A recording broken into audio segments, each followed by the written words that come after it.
তোমারে কিন্তু আল্লাহর কাছে ফিরতে হবে। সুস্থ থাকো আর অসুস্থ হও, সুখে থাকো আর দুঃখে থাকো, আনন্দ থাকো আর বেদনায় থাকো, অসুস্থ থাকো আর সুস্থ থাকো, 3 বেলা ঠিক মতো খাও কিংবা না খাও, প্রতি মুহূর্তেই একথা মনে রেখো, তোমাকে কবরে যেতেই হবে, তোমাকে ফিরতেই হবে, ফিরতেই হবে।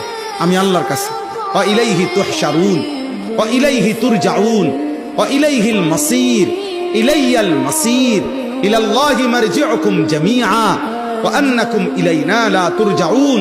এই আয়াতগুলোর অর্থ এক, ফিরতে হবে, ফিরতে হবে, ফিরতে হবে। বান্দা আমার কাছে আসতে হবে, আসতে হবে। কোনোখানে তুমি লুকাইতেও পারবা না, আড়াল করতে পারবা না। পৃথিবীর সবচেয়ে গোপন ঘরে গিয়েও মৃত্যু থেকে তুমি বাঁচতে পারবা না। 7 তবক জমিনের নিচে গিয়েও বাঁচবে না। আটলান্টিক মহাসাগরের গভীর তলদেশে গিয়েও তুমি বাঁচতে পারবা না। হিমালয় পর্বতের চূড়ায় গিয়েও